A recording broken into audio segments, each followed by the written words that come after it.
Hello, hello, riding side saddle. It's Lisa. And Tammy. Here we are.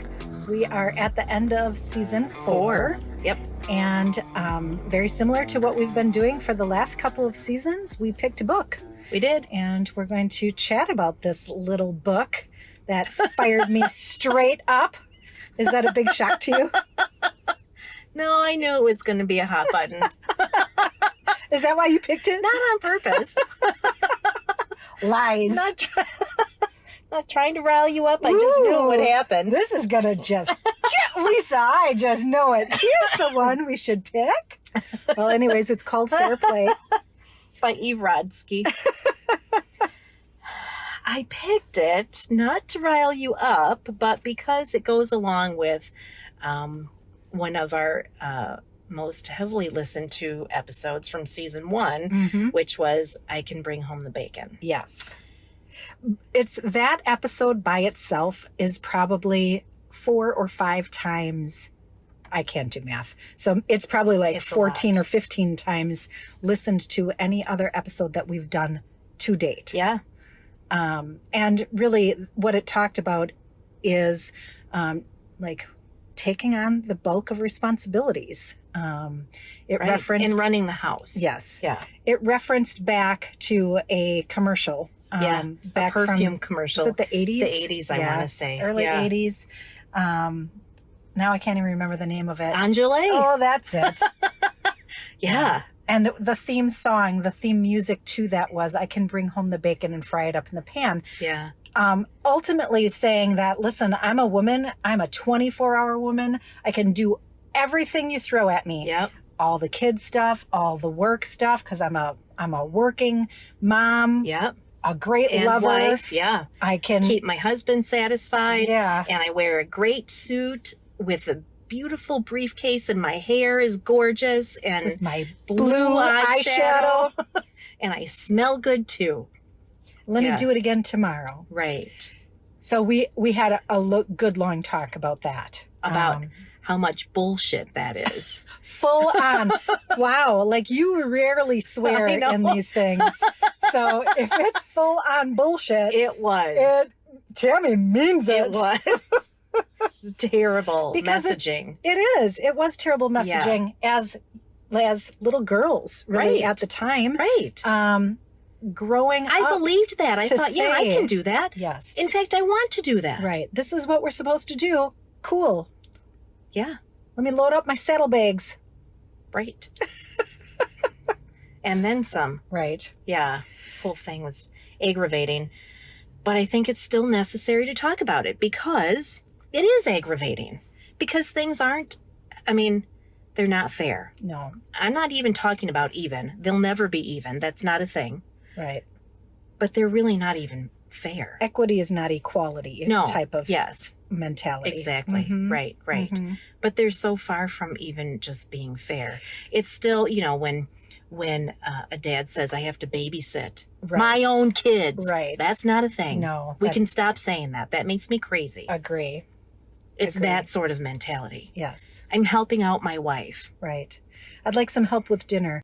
Help me by cleaning the toilet this week. Yeah. Why is that helping me? You use the toilet too. Exactly. These are the things that need to get done. I'm the only one who seems to know that. Right. Oh, gosh. And that's what Fair Play talks about. I'm already getting sweaty on my upper lip. So Eve Rodsky came up with a way to address that. She did. In her marriage. And then she wrote a book about it. And then she wrote a book about it. Yeah. And it wasn't just something that her and her husband did and, it's a one-off sort of thing. She beta tested this. Absolutely. So she had her friends involved and got, their spouses involved and strangers, and she was interviewing people all over the place. So she did her homework before she wrote the book. Absolutely. Experts. She pulled in resources. Yeah. It was not just willy-nilly. No. It was, gathering information about relationships of all kinds, Absolutely. right? It isn't necessarily men and women relationships, relationships of all kinds that, that level of equity in responsibilities, oftentimes is slanted. Oftentimes it is. And then when you have children, Yes. that slant becomes even steeper.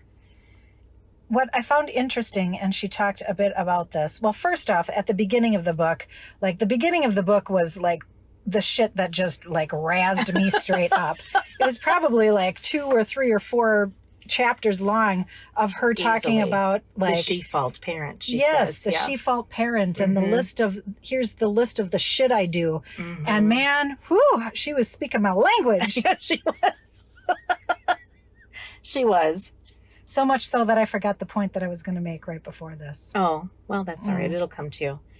It was, it started off, because, you know, I love me some tabs. You do. I'm grateful for that. Really. So in the first chapter, she's talking about the she-fault parent. It's called The Curse of the She-Fault Parent. There is apparently some belief system out there that tells dads that there's really not much for them to do in the first 6 months. Yeah. So what was interesting, and the point now I just remembered, was that she noticed a shift in her own relationship as they became parents. Right. But prior to that, it was a very equitable type of relationship. Yeah. They did lots of things in conjunction with one another, and she didn't feel that level of frustration being the she-fault. Right. But once her title changed from wife to wife/mother, then it was a whole new ballgame, and she wasn't prepared for that. Right. So that's kind of how it started. I think what my point in bringing that up was, it really does start as soon as that baby's born. It's the mom's baby. Yeah. Right? Oftentimes that's how it works. It is. And we've had bits of conversation about that before. It is physiologically set up to a certain degree to say, yeah, that's true. It is. But where so taking care of the baby is set up that way. The whole house still needs to be taken care of. Somebody still needs to buy diapers. That does not have to be the woman who gave birth. Right. Don't disagree. I mean, thank you cards have to be written for all those baby gifts. That doesn't have to be the woman who's having the baby either. I might be nursing this child, and I recognize that responsibility falls on me. Right. But now all of these other things can still need to be done. Absolutely. And me being the she is not responsible for all of those things. And not every woman who gives birth nurses her baby. Correct. And not every mom who has a baby nurses her baby. Right. So that's not even really a valid argument all of the time either, right? No, 100% it's not. But I think what I was kind of talking about is that aspect of physiologically, right? And nursing is just the easiest example. I get that. There are many more examples of physiologically, like you are connected to that child from that very moment totally of conception to a certain degree. Yeah, absolutely. Yeah. I totally agree. I just think that oftentimes we use that as the excuse to give dads a pass or to give the other parent a pass. And that's garbage. We are not just garbage. We are not arguing. No, we're not. 100% agree with you. One of the she was talking about how she was talking with her girlfriends, and they were other women who had babies, so they were still on maternity leave, and they were wondering, like, what are we doing all day? I thought I was going to have all this time. She said that she signed up for a knitting class with one of her friends who was pregnant at the same time, because they thought they'd have all of this time. They could learn a new hobby. And then they were dumbfounded when they, First mother syndrome. Yes, Right. exactly. You And have the no whole idea. day goes by, and you didn't even get dressed. You haven't even brushed your teeth, and you don't know where the day went. Right. So it's one of the terms she uses is invisible work, because it may be unseen and unrecognized by our partners, but also because those of us who do it may not count it or even acknowledge it as work. So we do it too. Yeah, I agree with that. Mm-hmm. And I think that she referred back to, like, you know, that invisible work does not bring to fruition a value, Right. Like a monetary type of value. It doesn't count. Right. And then it leads to the mental load and the overwhelm and the, right? Yes. And the resentment and the anger, cue bitterness. Right? Absolutely. Don't even need to cue it. It's jumping right in there. Yep. Sure is. It's the mental load, the second shift, emotional labor, invisible work. All of those are terms that go to that sort of thing. And it starts when you bring that baby home. And in her situation, that's absolutely true.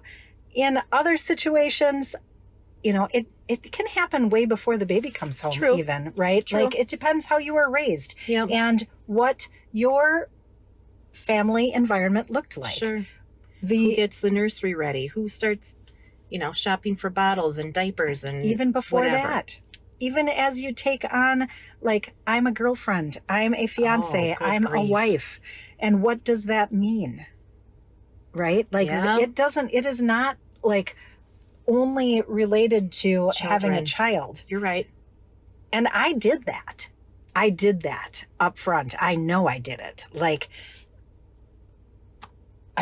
God, if I could go back like 30 years and be like, what in the actual fuck are you doing? Don't do it. Right. But it's the way I was raised. Yeah. Right? My mom and I stayed in the house on Saturdays and we cleaned the house. Mm-hmm. My dad and my brothers, they retreated to the garage, and Dad did whatever they did. Yeah, Dad was in the garage. The boys were running around like crazy boys did. Yep. And I was in the house vacuuming with my mom, and that was Saturday. Right. Woohoo! Right. So I learned that. See what you're saying. I learned that way before I had kids. Yeah. Yeah. She talks about how when she's doing her research, she amassed 250 articles from different sources, newspapers, magazines, online sources, whatever.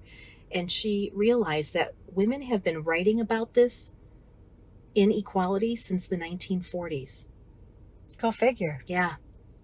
Same shit, different decade. Literally. Yeah, that's a quote. Yeah. Same shit, different decade. Yeah. Yep. Not a lot has changed. No. And there are men who do participate more than they did 20, 30, 40, 50 years ago. I've said it over and over again. My husband does all the cooking. Yeah. I don't like to cook. He loves it, so I let him do all of it. Yep. He also does the meal planning. I don't participate in that other than for him to ask me, is there anything you want for dinner this week? Yeah. Maybe I'll pick up groceries sometimes. Yeah. That's not even always my job. That doesn't mean that everything else is split down the middle. No. Doesn't. So even somebody who, you know, who does some of the housework, she's talking about even the good guys are there's an imbalance even there. Right? It's not just Neanderthals. Right. Right. That it is like specifically and pointedly imbalanced. That what you're trying to say is even where there is some balance, it's still off balance. It is, right? Absolutely. It's not fair play. No, it isn't. Mm-hmm. It isn't. Yeah. I read, gosh, I don't know. This was a long time ago. It was a little story about when a woman says she's going to bed versus when, or a wife says she's going to bed versus when a man says it, a husband says it. And so she says, well, going to bed. And then she gets up and she washes the dishes and she sweeps or vacuums. She tidies up. She puts the cat out. She, does all these things. Checks and on then the kids. Yeah. Yep. And 2 hours later, she goes to bed.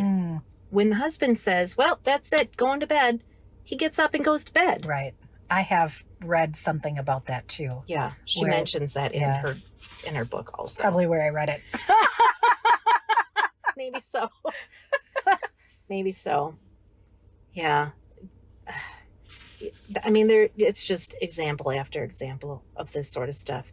The visibility equals value. That's a big thing too. And I don't know if this is a man thing or a Josh thing. I'm not sure. I think my first husband did it too. Which is why I think it's a man thing. I can wash the floor. I can vacuum. I can dust. I can clean the bathroom. I can do laundry. And I don't say anything, right? I just don't mention it. I had stuff to do and I just did it. If he folds a load of laundry, he makes sure to point out he folded a load of laundry. Right. Like, ooh, look at me. I deserve a pat on the back. Yes. Yeah. Yes. Which is so I don't make what I do visible. Right. You just by do pointing it out. Because it just needs to be done. Right. Right. But he makes sure that I recognize the value that he how valuable his contributions are. I folded some laundry. Right. You should know that I did my part. Okay. Well, let's get you out on the stage first. Right. Here's the trophy. Here's your pat on the back. Right. Yeah. Right. Like, and I can see you folded it because it's sitting on the kitchen table where you left it. Right. It is really hard for me in those situations to be like, cool. Yeah. Do you know how many loads of laundry I folded this week / month / Yeah. It's really hard for me to like. I just say, okay, thanks. Right. Or, yeah, I saw that. Okay. Got nothing else. I don't know what you want me to say. Nobody says, oh, you cleaned the bathroom. Thanks for that. Right. Nobody ever, even if I were to say, well, I cleaned the bathroom. Right. Nobody says thanks. Agree. So, I don't know. Yeah, I don't know. There's, gosh,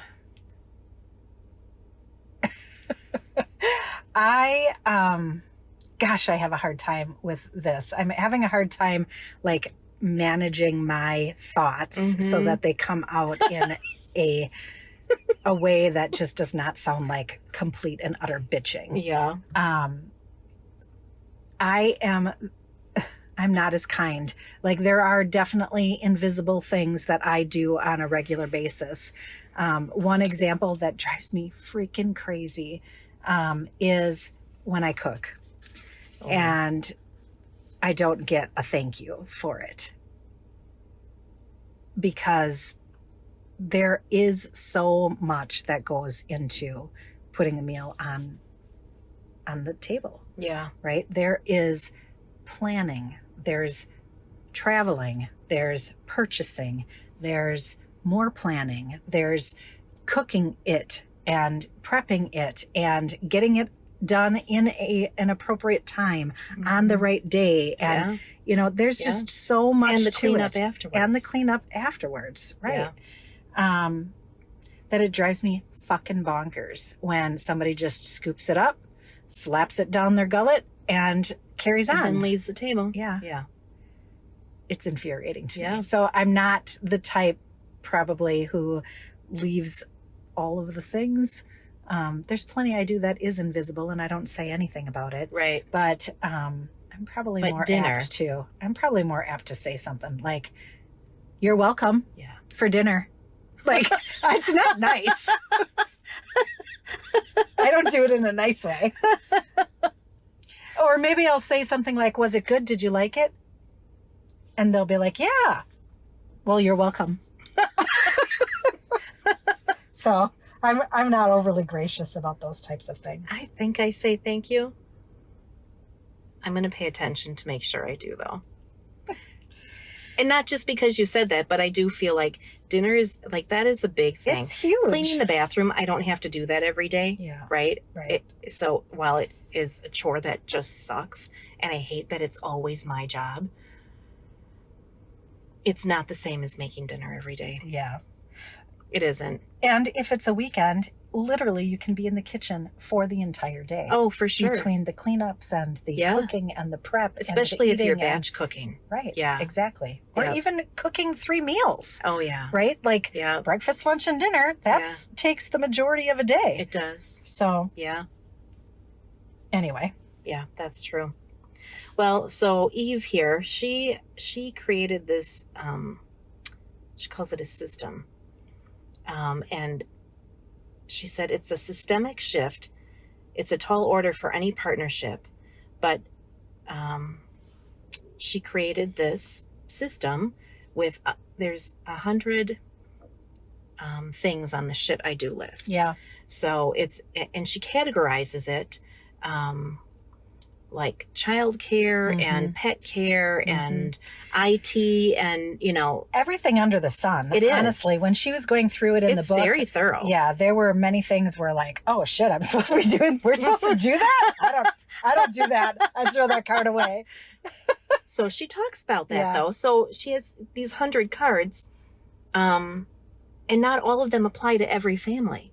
So you should, and she encourages you to get rid of the ones that not only do they not apply to you, but get rid of the ones that you don't really need anymore. Right. And the example she used was, I decided Christmas cards, class right? birthday parties. Yeah. We're done with that. Yep. We're done with that. It's too much stress. It's extra pressure. We don't get any value out of it. The kids don't get value out of it. We're done with it. Yeah.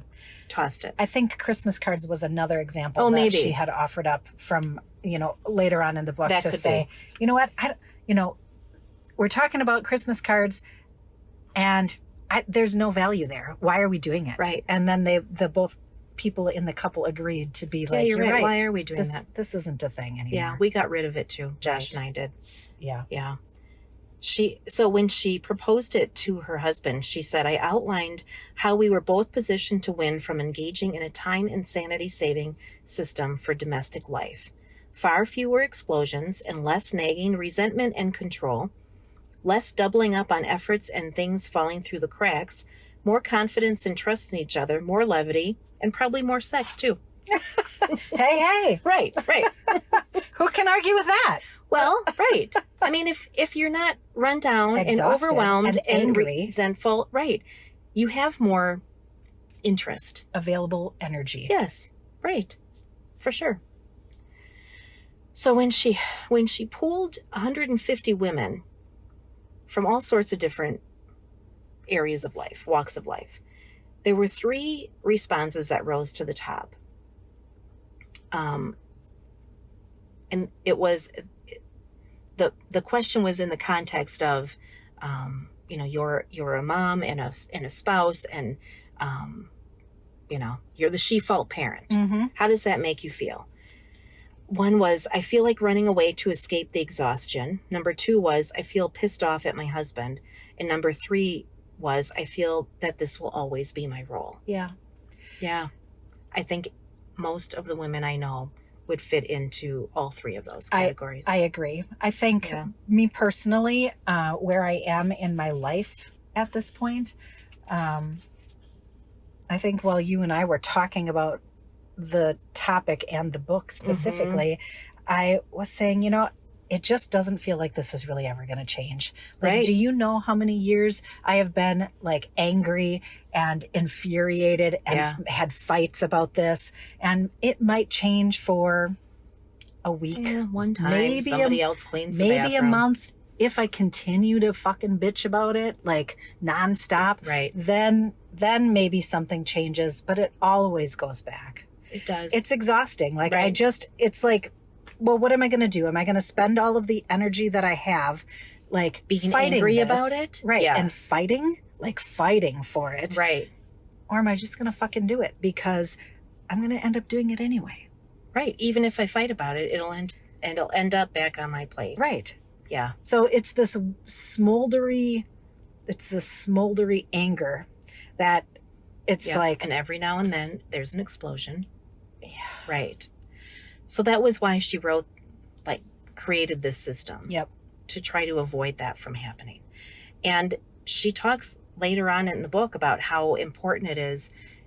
Like, you have to be very diligent about this. This is work. putting the system in place and keeping it in place, it's work. And it requires both partners to be in. Well, and that makes sense to me. That philosophy and that logic to say, if you're doing this, you're doing it. It reminds me of this, macro counting, this macronutrient thing. If you're in, like, you have to be in for every meal. It isn't a pick and choose and I just don't feel like it now. And it's not going to give you might as well not even bother. Right. And the same kind of philosophy goes here. Yeah. But in this situation, to your point, both partners have to be equally invested.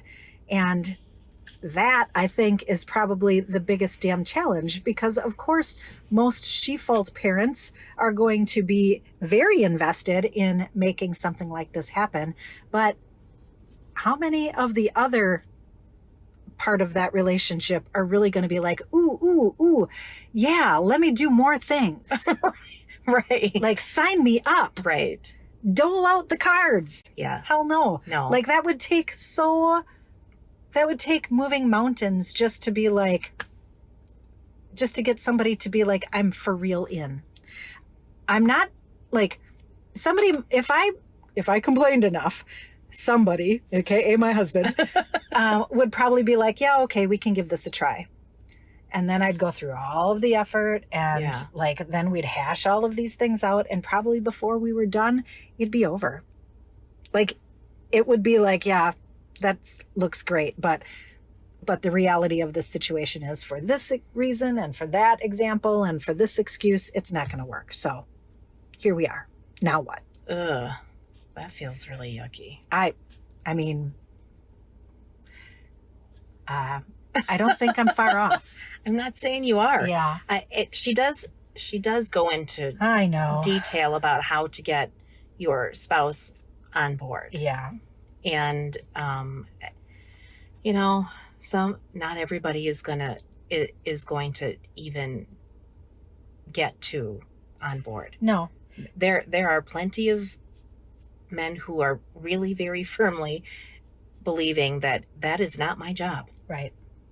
That's women's work. That is not for me. I don't remember exactly where in the book, but early on she started to talk about different personality styles and, how they relate. So like the women's personality, and then you really assess where, Reminded me a little bit of the Enneagram. A little bit. Yeah. It was typing you out in like 4 or 5 different categories. And then also the men too, right? Yeah. So you put those two pieces of the puzzle together and you have you just have a unique example, right? For sure. Not every partnership is going to look the same. Right.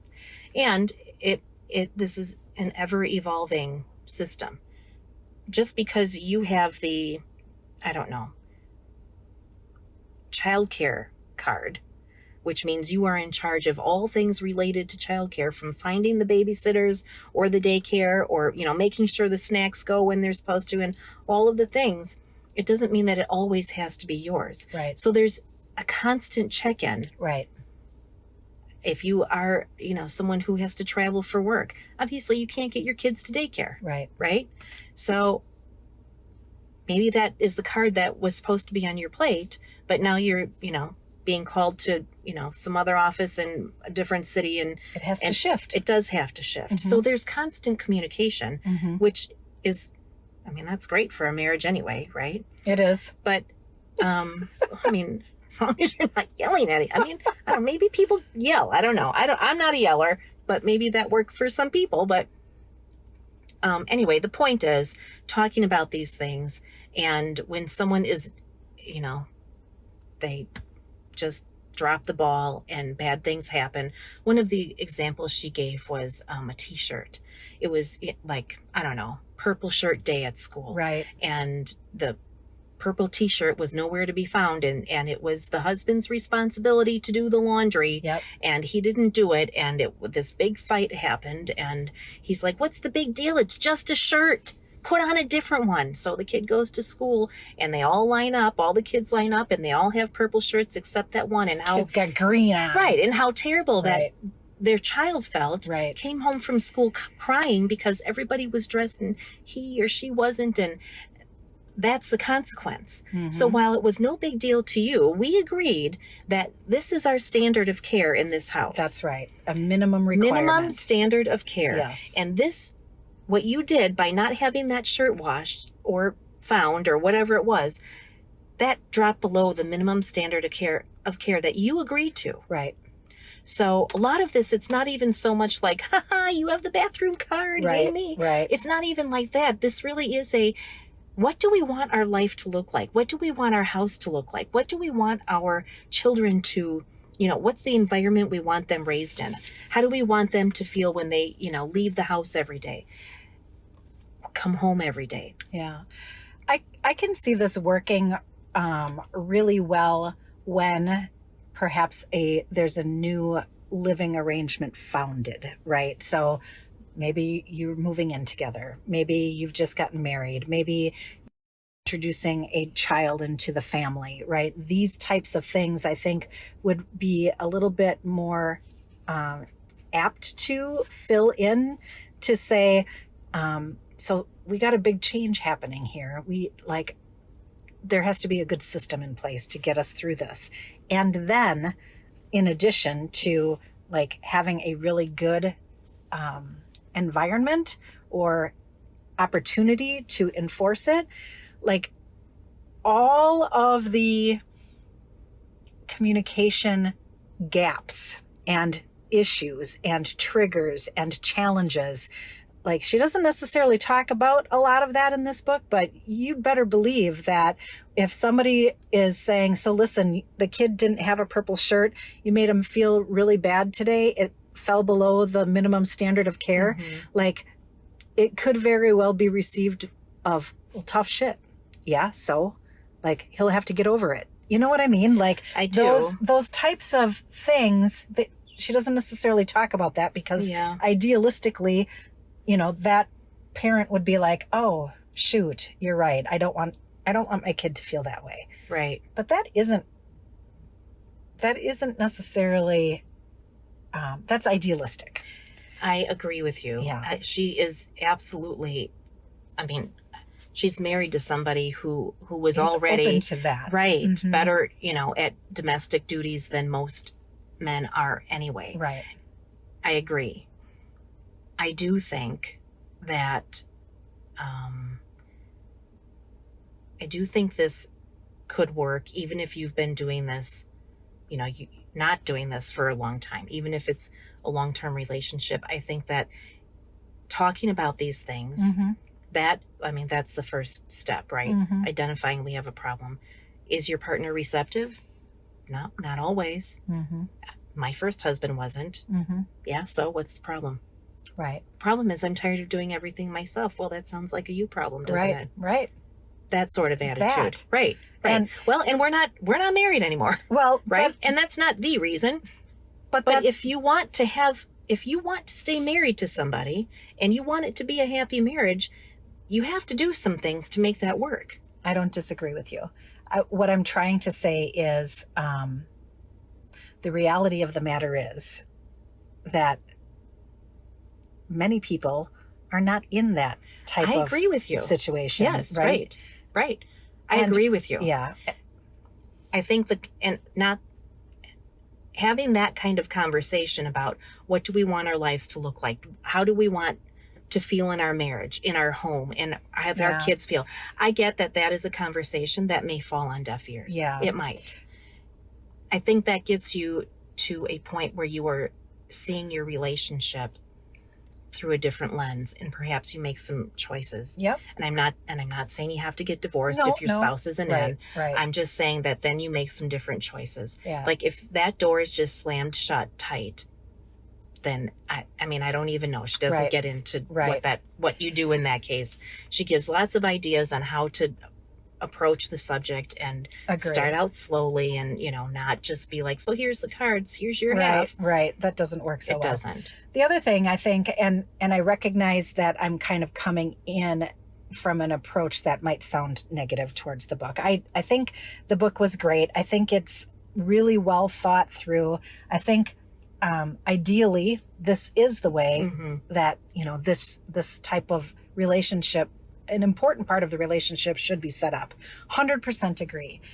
One of the things that continued to ring through my head is my own experience, Yeah. right? So, Scott and I have been married for 10 years. In March, it'll be 10 years. And I was a mother before I came into that marriage. Yeah. So to my own fault, in many cases, I brought into the marriage some expectations for myself and some expectations for him coming in as a stepfather role about child rearing and, where and how engagements, right? Like discipline and responsibilities. There's a and line. Yeah. And it was very distinct for me. I'm not saying it was right. I'm saying that, like, when, my kid was 8 years old when we got married, I had a concept of how that relationship would evolve Sure. and go. And equal parts, right? That wasn't it. So it's right. There's nuances that are a challenge. It's not always a nuclear family that, has, 2 parents and 3 children, 3.5 children, and they're all coming from the same relationship. It just, like, it's very, recognizing that I'm a number one and I like idealism. I love idealism. This book is really, really idealistic in my mind. I don't disagree with you. I don't think, even if you are in an ideal, and air quotes I'm using when I say that word, ideal relationship, I don't think this is easy to implement. Agree. So then you throw in a whole bunch of other layers. Right. And I'm not saying it's easy. Yeah. At all. But I do think it's better than having anger, resentment for blow-ups. Years and years and years. Exactly. Right. One hating day, your spouse because you are overwhelmed and overworked, not appreciated, while they, sit in the recliner and, down a 6-pack and watch football every Sunday. Right. Meanwhile, you've got everything to do. Right. If you like doing everything, that's cool. But not everybody does. Right. One of the she talks about how this is really a 3-player game. Ideally, it would be a 3-player game because society would be the 3rd player. Mm-hmm. And it isn't right now. No, it's not. So she talks about how the wellness industry is really clued into the imbalanced gender roles. Mm-hmm. And she says, how many beauty messages have you received in the last month via email or social media that offer a cosmetic remedy for battling fatigue or overworked and tired skin? Yeah, cover it up. Exactly. Slap this stuff on. Right. You'll look great. Exactly. We're back to, smelling good. Yes. After your 12-hour shift and for sure 4 more hours of invisible work. Yes, right. One of the men that she interviewed said, "I'd rather my wife blame the state than blame me."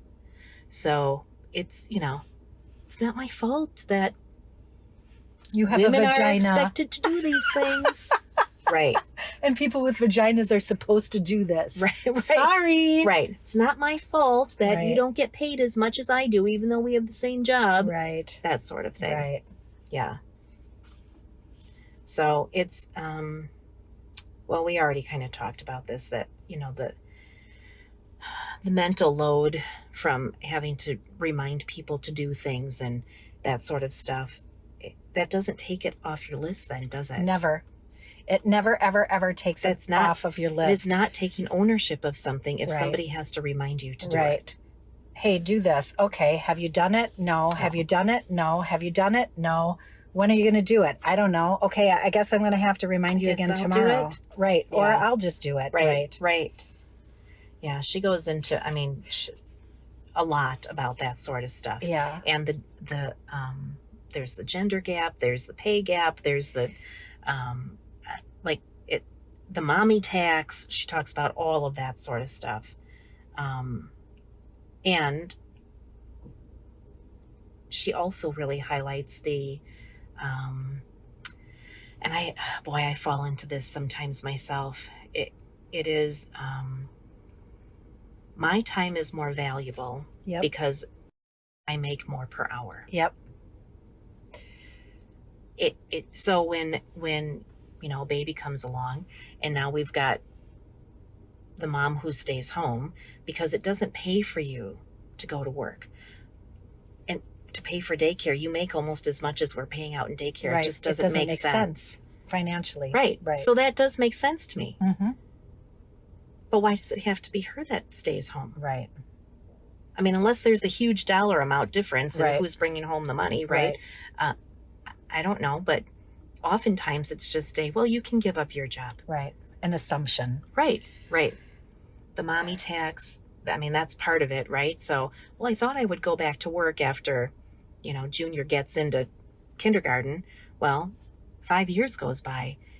And in this day and age, you may as well be starting all over at whatever your field is, right? Right.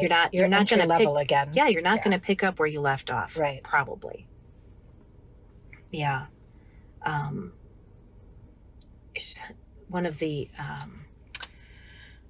it was the time and value part of the book that she's talking about. Why is it that the 2 hours her husband spends on a work conference call is more valuable than the 2 hours she spent holding her child's hand in the doctor office? Yep, absolutely. Why is it she can come home from a business trip and see that story she told about the with the jacket? Yeah, the jacket and the bottle. So she's on this business trip, right. And her husband sends her a text message. Some drunk left his jacket and a beer bottle in our front yard and took a picture and sent it to her. Oh gosh, that's terrible, right? I would be thinking it would be gone by the time I got home. Agree. And she thought the same. Right. She came home and the jacket and the beer bottle was still in the front yard, and the husband was upstairs watching relaxing. TV. Right. Yeah, right. And so she gets out some rubber gloves and takes the, picks the mess up, puts it in the trash bag, takes the trash to the dumpster that's down the alley. She kept track. It was 12 minutes for her to do that. And she came upstairs where her husband was, and after she takes off the gloves and throws them on the foot of the bed and says, why is my 12 minutes after I've been gone all day, I had a business trip, yep. I'm just getting home and you're already in bed relaxing, yep. and have been clearly sitting in bed for some time. Yep. Why was it I could have 12 minutes to do that, but you couldn't? Right. How is that fair? It's It definitely isn't. not. So while I was listening to this book, man, I was like razzed up for 3 weeks listening to this thing.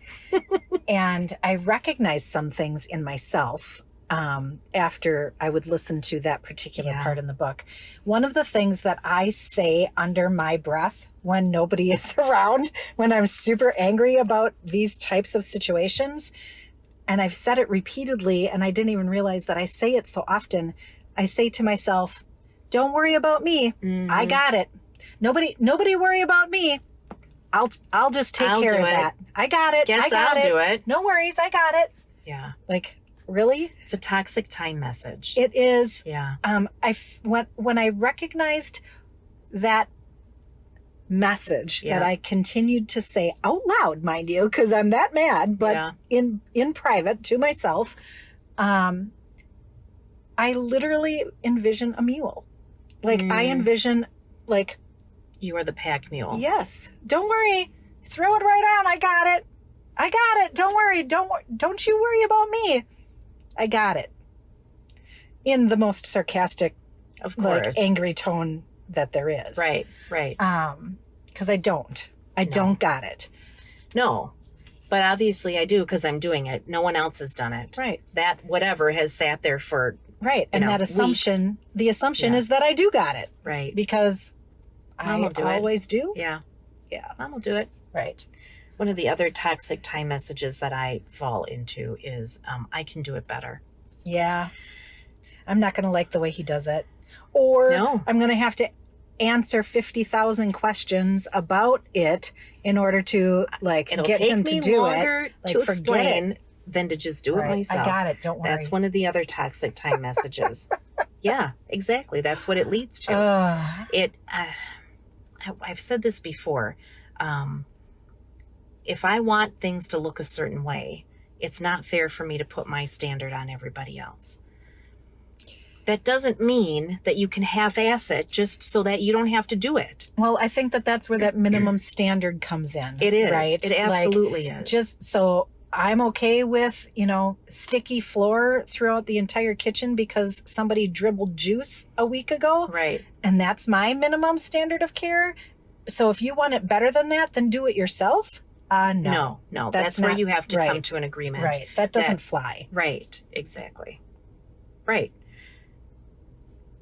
So when Josh does clean the bathroom, and it is not up to my standard of care, and he thinks he's done a great job. Yeah. Look what I did. Yes.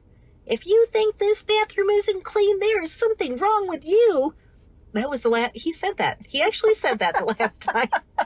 And I went in and I was shocked. Like, how I literally can see toothpaste on the mirror. How do you think this is clean? Your eyeballs don't work like mine? I don't get it. I don't get it. Yeah. I don't know why it takes, when Scott does a task, it takes considerably less time than Josh does me too. doing the same because task. he half-assed it. That's why. Because he doesn't see the toothpaste do I down just the mirror. go that slow? Like I don't think I am actually that. I know I'm a turtle, but I don't think I'm that slow. I think I get all of the spots. Deliberate. I'm more deliberate. I pick up things and clean underneath. I wipe the little ledge at the top of the, it's the really backsplash. Clean. Yes, right. It's really dust clean. collects there. You got to clean sure it. Does. Lots of stuff does. Yeah. Mm-hmm. One of the other traps I think we fall in as women is, but my husband told me to quit my job.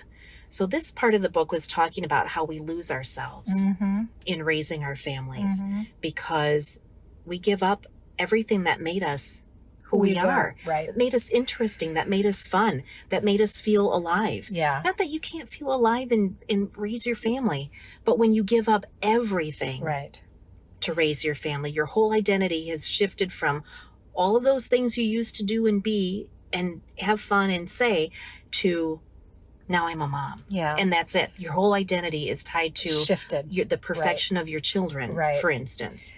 So I struggled with this a bit too, because of course I was overlaying it to my life. Yeah. Right. And again, I'm not saying that this is wrong because I agree with it, but my personal situation, and yours too, I had my daughter when I was 21 years old. Yeah. Like you hadn't even found yourself yet. Right. Yeah. Like I don't think that there was anything that I would look back to say, man, I really wish that I would have continued to do that because I really liked that part of myself. Right. I was so young that I hadn't even developed that yet. Right.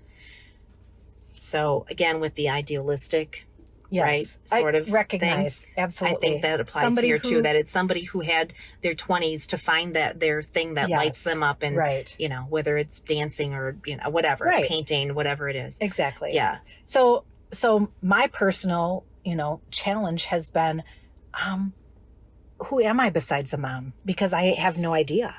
I have there too. No idea who I am, what I like, what trips my trigger, what I'm good at. Yeah. No clue. Yep. So there's a journey regardless, right? For sure. Whether you lost it or you never knew where it was to begin finding yourself, whether again or period. Right. Right. Either way. And that is really, that's one of the main motivators to this whole system. Yeah. Is giving you the time and the space. The unicorn time. Yes, the unicorn time where you get to be you. Right.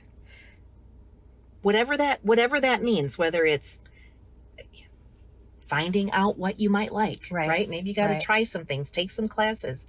I don't know. Right. Talk to people who do things that you don't do and see what that's like.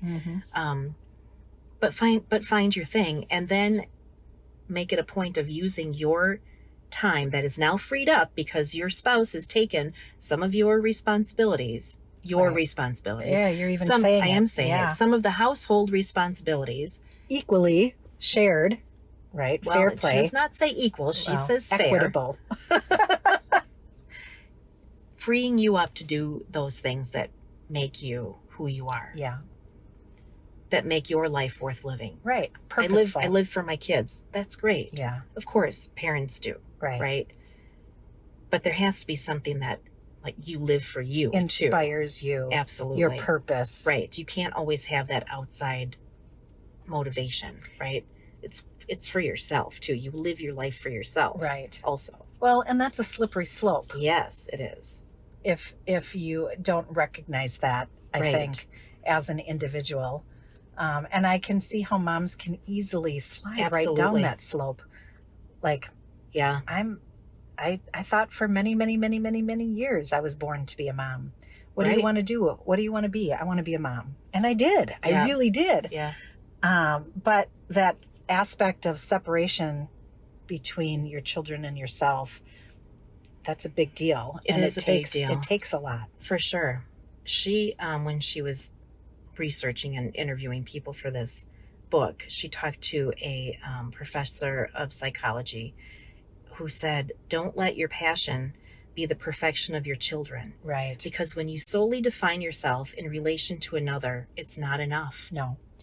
That's the slippery slope And you're there's, talking about. yes, it absolutely is. Yeah. And that's toxic, right? Because that adds Yeah. responsibility to your children, Yep. to Yeah. be something pressure. that you expect Oh, from gosh, them. And it hinges your level of success Right. on them too. And it's toxic in both directions. Absolutely. So she gives some ideas of what that unicorn time looks like, and that's it's not just it's not self-care. Right. It's So not going to get your hair done or your nails done, that doesn't count as it's unicorn not time. dinner with friends. No. It's not going dancing with girlfriends who are in town. That's separate, That is separate. which is interesting. Again, with the idealism, right? Yeah. Like, so not only am I supposed to find time to be a unicorn, but I Right. have to also have time available to do those other fun things and adult self-care relationships, things. right? Right. So, yeah. It, yeah. I don't think this works seamlessly. I don't think it works perfectly. I think every day and every week is Refinement, perhaps. Yes. Yeah. Thank you. And maybe I was if, going to say a struggle, and I didn't like that. yeah, maybe if you have the foundations, right? Maybe. To be able to say these are the solid pieces of this that Mhm. we're going to continue to work on refining. And I'm not going to worry about it being 100% perfect. But Right. if we have these main things, then it's made my life a whole lot better. Yeah. Right. Right. That I can buy into. I could too. She talks about how someone had asked her, "So how many cards is my partner supposed to hold? Like, what is that supposed to look like?" And it looks different for everyone, right? There's no right or wrong answer. The point is getting to a place where you're not doing it all. Right.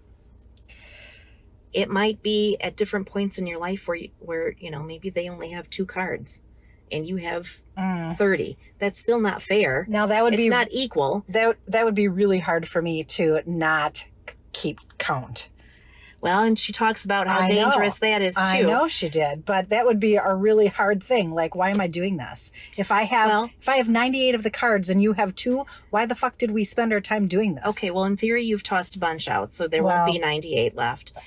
Number 1. Number 2, if you have a spouse who's working 12-hour shifts 5 or 6 days a week, and you are working part-time, or you're the stay-at-home parent, you know what I mean? Like, you are going to hold more cards. If you and your spouse both work 9 to 5, well, that might be looking a little different than the spouse who works 12-hour days. Mm. So there's no right answer is what I'm saying. I understand. I have a strong skepticism about You this. do. I know you do. And I'm usually not that way. Well, you don't have to do it all. You're not usually skeptic. Yes. What? That's accurate. Okay. We'll have this conversation later. The fuck was that supposed to mean?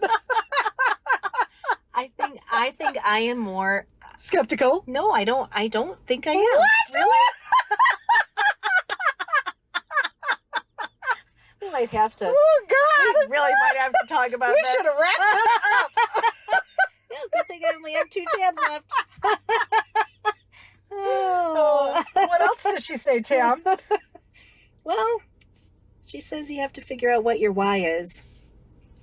Why do you want to do this? Oh. Why other than I don't want to be angry and resentful anymore, right? I mean that's are a good two reason. good reasons. That is Right. a good reason, but there's probably more to it than that. Yeah, that's right. fair. Mm-hmm.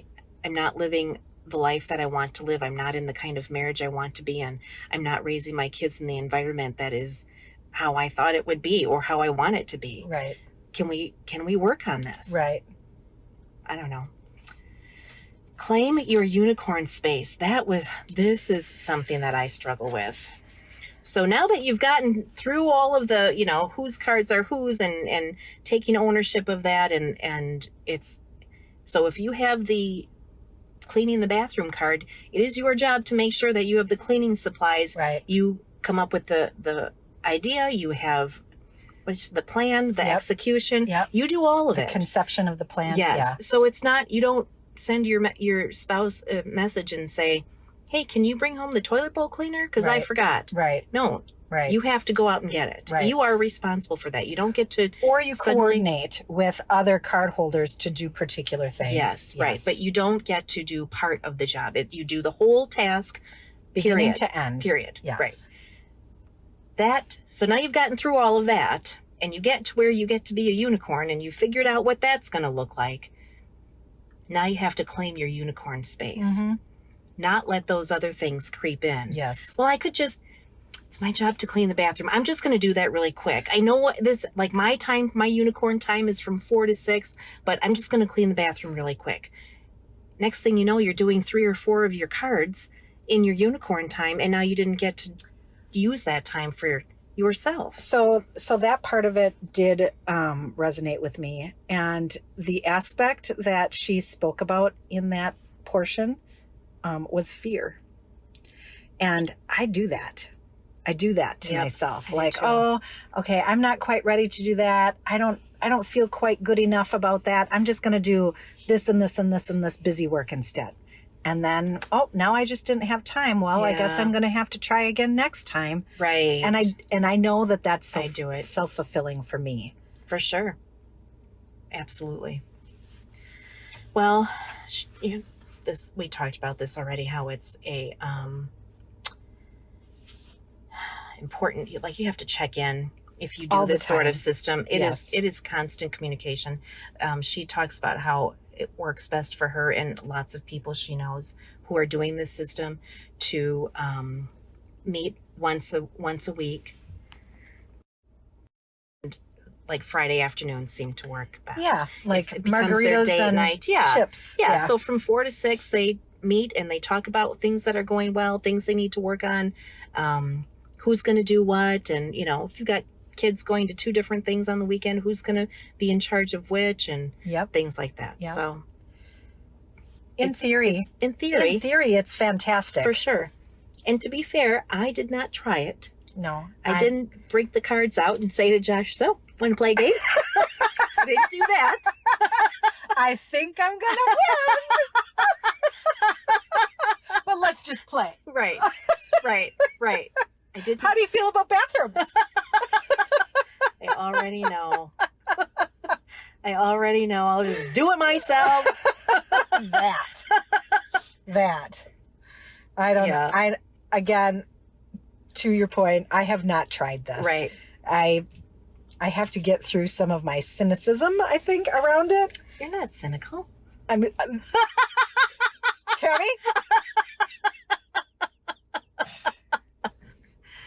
to your point, For this topic, I certainly am. Yeah, I'm teasing you, of course. I think when you have been, and this is to your point you made earlier, when you've been in established roles for a period of time, especially a longer period of time, it is very hard to break out of those roles. Yes. People get real comfortable. Right. And we don't like change. Right. And now all of a sudden someone is saying, hey, have a few cards, why don't you? Right. Yeah. We're not loving that so much. No, that is a big pill to swallow. It is. But on either end of it, honestly. For sure.